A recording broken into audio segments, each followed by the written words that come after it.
Here we go. On my way to Oklahoma City. Had some stuff happening yesterday. Figured I'd rant about it today.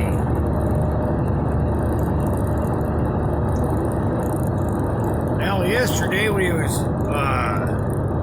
all day long we was messing around with this direct haul. Wasn't the shipper we was dealing with. It was our factory company. The little lady we're having to deal with. She wants to have all this control. You know, it's my customer, our customer, and she has no clue. Our direct haul customer also has a trucking division, but they're all separate. She kept trying to throw us in with that damn trucking outfit, and we're not. We haul for the packing side, the pork side. And that credit limit she's throwing out there is ungodly small. It's a joke, so small. I think we got her taken care of, but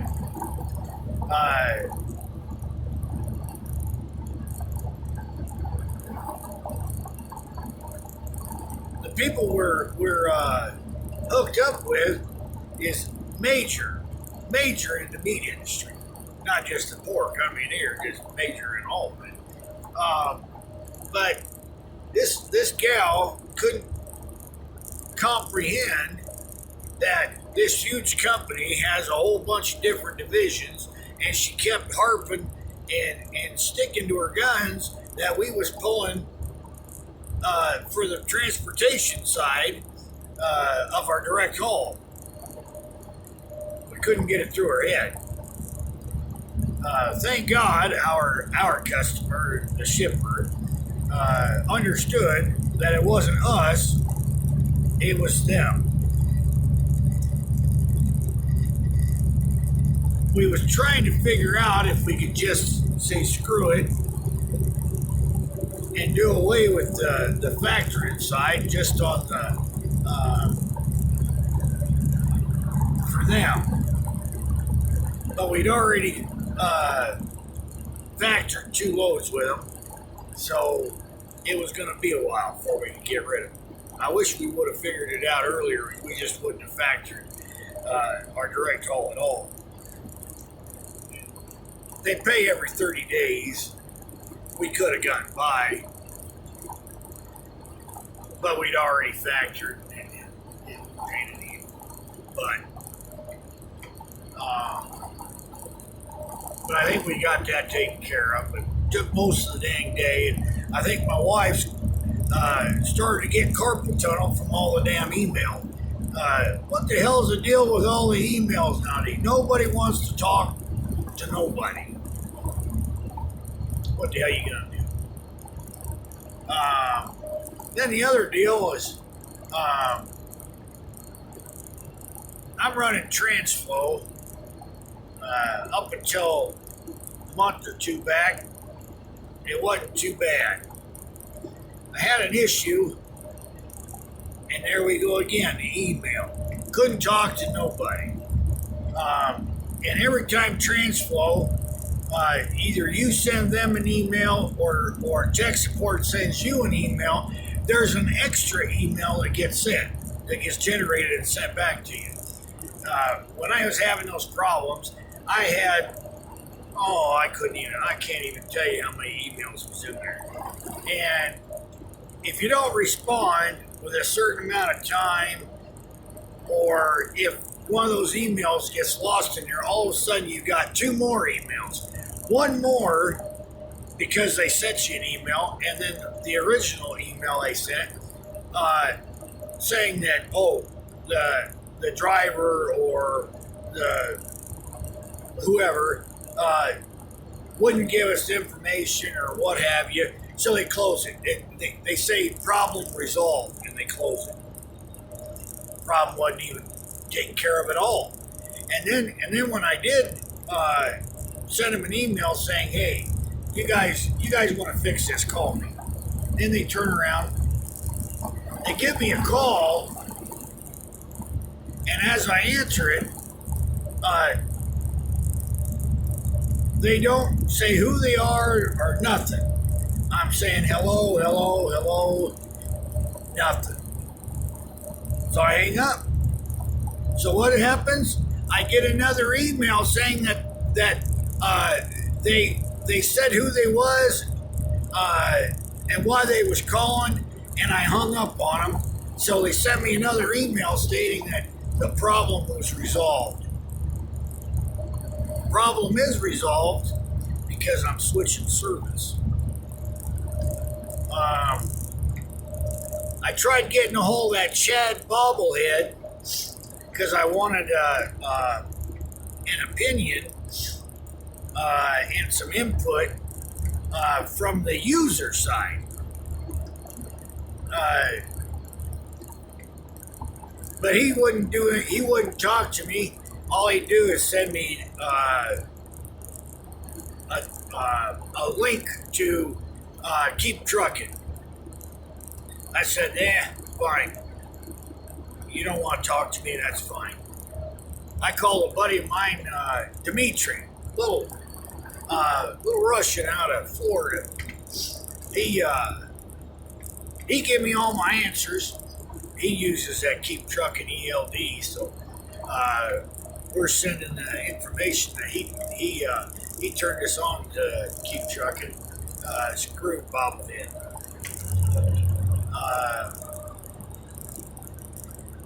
Hell, he gets paid to advertise that damn KeepTruckin, and he wouldn't even answer any questions about it. So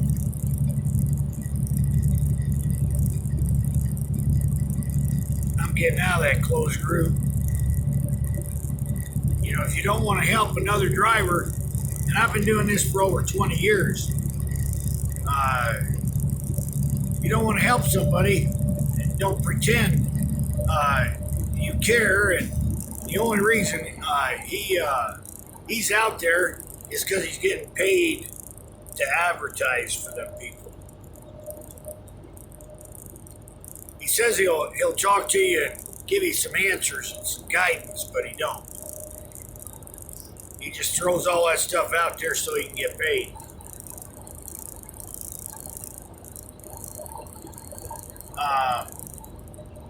For you guys out there that's,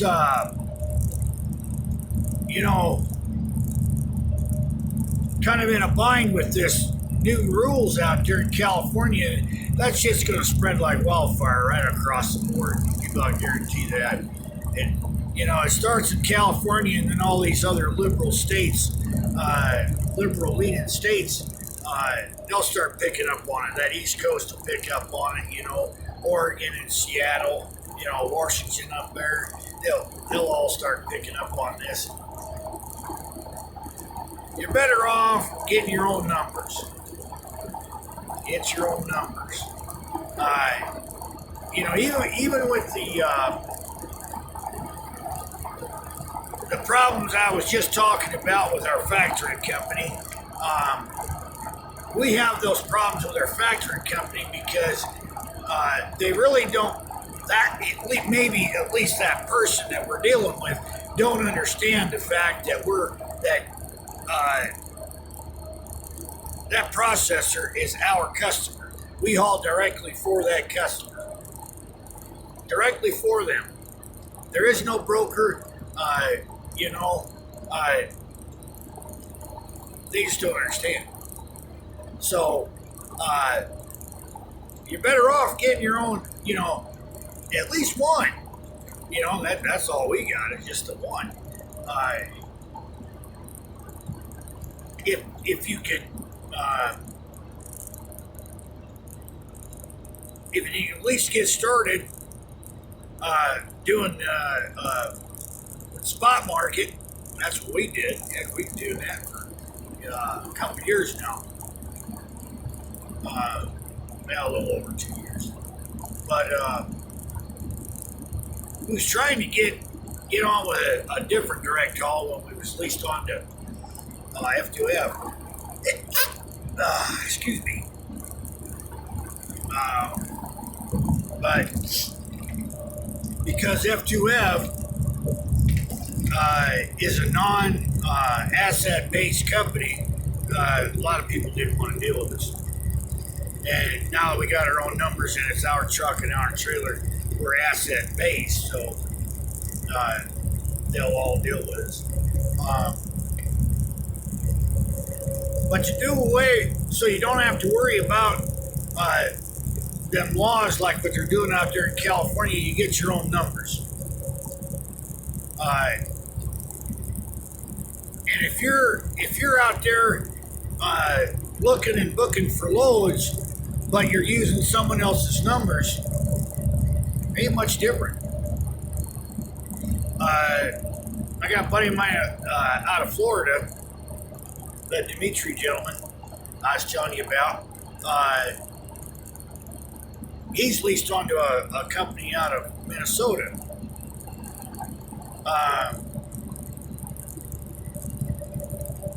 He could very well book his own loads.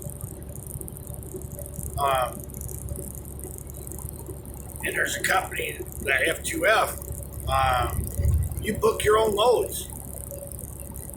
You know, get on a company like that, you know, you get used to it. You book and negotiate your own rate. That company like F2F, they sign the rate cons and everything. They do the credit checks. You know, that'll get you started. But I tell you, start planning now. Don't wait for the shit to hit the fan before you start setting yourself up. Because by the time the shit hits the fan, it's going to be all over your face and you ain't going to be able to do nothing.